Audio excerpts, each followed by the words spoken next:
Okay, so in 1963, a newly retired commercial pilot buys a new tractor from a dealership in Tunica, Mississippi, and takes it to his ranch. 4 years later, it's sold to one of the most famous Army sergeants on the planet. Who was it? And what was the tractor? Your answer in three, two, one. That Army sergeant? Well, that would be none other than the hunka burning love himself, Mr. Elvis Presley. And the tractor? Well, that'd be the John Deere 4010 diesel, 1963 model. So by the mid-60s, Elvis has kind of become a little obsessed with horses, and he's bought quite a few of them. And in February of 1967, Elvis and Priscilla, along with some friends, are on their way home from another horse shopping field trip. They're about 20 minutes south of Graceland, and Elvis sees this giant white cross on the east side of the road and some rolling pasture, and not far from a lake in the center of the property, and a little farmhouse near the road. Real pretty place.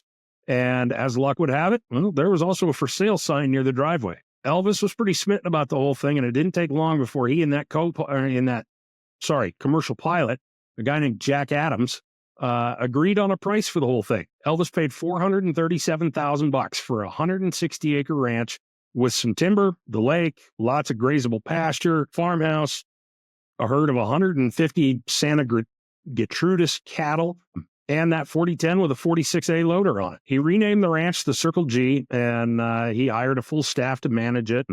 It basically became his favorite place to relax when he wasn't on the road. It was the place to hang out with Elvis, and a lot of his buddies and friends and entourage were there.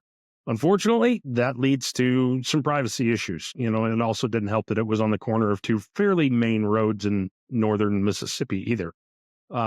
They put up a big privacy fence, like 10 feet tall, and it didn't help anything. And by the end of the summer, the king was pretty much over it. And they made the decision to, pretty much shut it down and get rid of it. However, that 4010, that original one with the loader, oh boy, that came with him. He loved that tractor, and he brought it back to Graceland, and it went into daily service for pretty much the next 50 or 60 years.